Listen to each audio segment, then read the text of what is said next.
Quiet, with Roy Keane on the lines of never again. Palace are forced to make their first change in 12 matches because Andy Thorne is suspended. Jeff Thomas moves back to defence, and Alan Pardew, scorer of the goal which took Palace to Wembley last season, comes into midfield. The coolest goal of the season is a reasonable claim for John Salako, and it takes this third-round saga into its 22nd day. Keane.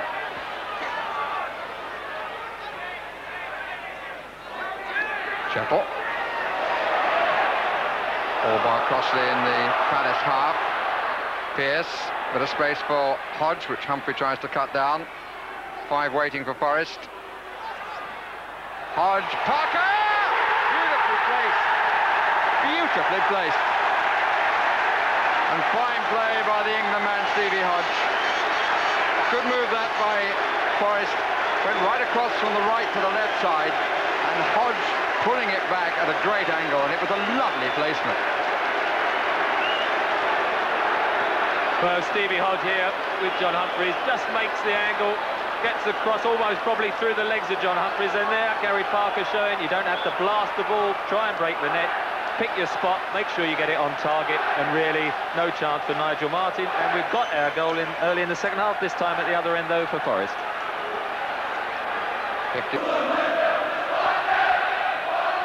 Young with difficulty, Crosby, Clough, Keane, bobbling a bit off the surface. Hodge starts a forward run and draws a man, creates some space. This is Parker again. And that's another. Lovely goal. And again, a nicely worked attack, in which the younger Clough played a crucial part, and in which Hodge's run made the space. Parker coming inside his man Humphrey, and this time a right foot curler. 2 very different goals, both very good. Great driven ball by Nigel Clough. It gets to Gary Parker quickly, so he's got 5 yards then to go at the defender. Really, John Humphreys has to channel him down the line if possible, because Gary Parker, naturally right footer, you don't want to let him come inside and hit a shot like that. You've got to try and put him to the touchline. But great strike, and I think he's just quite enjoyed the last few minutes.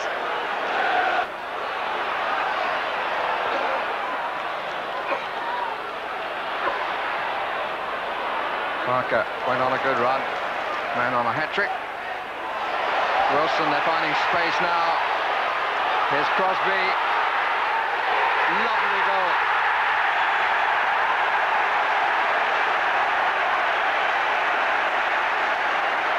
Well, we've seen some good finishes in this tie, and for the second week running we've seen a match which has come to life in the second half, but it's now all one way in favour of the home side. Great pass of movement. That was Forest at their best.